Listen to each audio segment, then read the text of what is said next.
that everybody knows what everybody else is doing. That's vital. All the different security players are aware of what the others are doing, so that the action against terrorists is coordinated, is consistent, and is well programmed together among the different agencies. Okay, now talking about partnership, America has talked about partnering with Nigeria in this regard. What's the nature and the level of partnership with Nigeria in nipping this budding terrorism? Well, there's the sharing of information. There's the provision of training and equipment, and this is not new. This cooperation has been going on for some time. You may know that recently in January we had the meeting of the Binational Commission, the commission that was established in 2010 that has several working groups.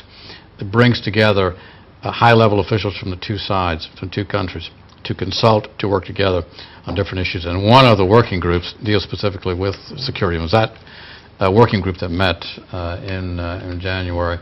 And so you can imagine that dealing with the security situation in the North, dealing with the violence in the North was a key agenda item. So that's indicative of our commitment to working with, as I say, our Nigerian partners in many areas, and one of them, of course, is in the area of security, and looking at ways in which we can be most helpful to Nigeria in addressing the situation in the North. Okay, now beyond terrorism, also one thing that is very also important to Nigeria at this time is the Gulf of Guinea, insecurity in the Gulf of Guinea. And we know that we have the African Partnership Station with the United States of America, piracy going on, and all sorts of criminality is going on in there. What was the level of involvement of America in this, and make sure that the Gulf of Guinea is safe?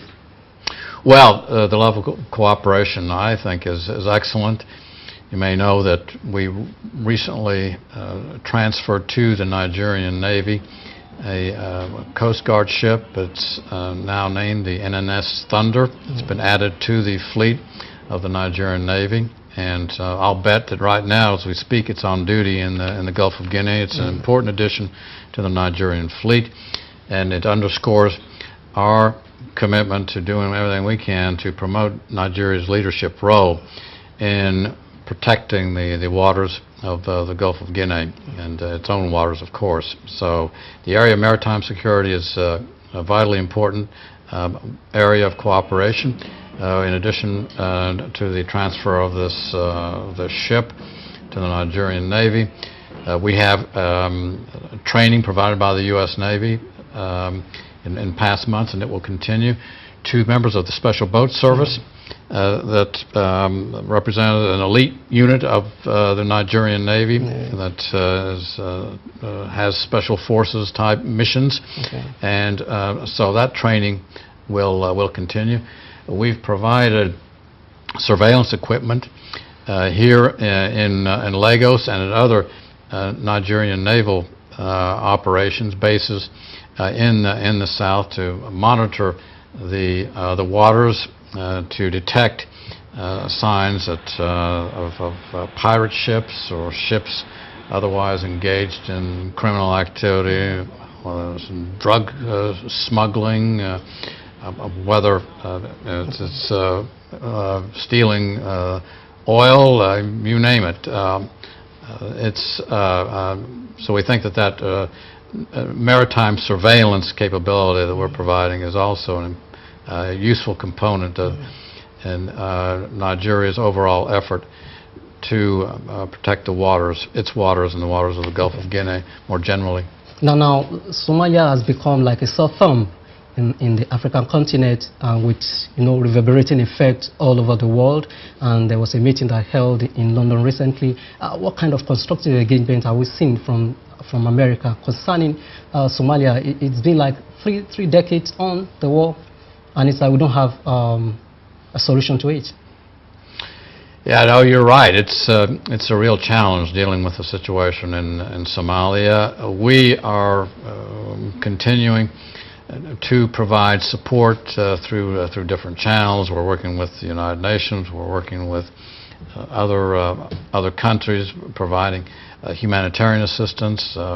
We're involved in the diplomatic aspect, working with the representatives of the government there, in transitional government there in Somalia, and of course dealing with Shabab falls into the area of combating terrorism, so involved in that as well. We are committed to doing everything we can to help the Somali people establish stability, peace and stability, a peaceful, stable, effective democratic government, promoting the economic development of the country, establishing fundamental democratic institutions. So, yes, it remains a challenge, but we're determined to do everything we can to be supportive of the international community. Yeah, because all these measures they've been on for a very long time, they don't think to be working. What do you think? Well, I'm not quite so pessimistic. I think that we see signs that progress is occurring, and one of them is that the fact that you have this important international gathering, and it's vital to have this international coordination to respond to the situation in Somalia. So it's yes, it's a challenge, but we and other members of the international community, as I say, are determined to continue to do everything we can to effectively address the many challenges that country faces. I'm sure you agree with me that AFRICOM is another contentious issue. Talking about, I mean, there are a lot of insinuations about the motive behind it. It has to do with protecting America's interest in Africa. What to take on that? Well, it's still contentious. I know that in the early years after it was established, there were the discussions and so on, but my sense is it's now resolved, that everyone understands that AFRICOM does not mean the militarization, as it was discussed at the time, of U.S. policy toward Africa. It does not mean that we're going to flood the continent of Africa with U.S. troops to dominate the continent. On the contrary, we're respectful of the sovereignty and independence of each and every African state. It's in the spirit, again, of partnership that AFRICOM was established to focus specifically on our cooperation, which already existed with the African countries. So I'll give you an example right now of AFRICOM at work here in Nigeria. They are supporting a seminar, training conference, let's say that, for Nigerian intelligence officers of all branches of the service and some civilian Nigerian intelligence officers right here in Lagos at the Nigerian Army Intelligence School.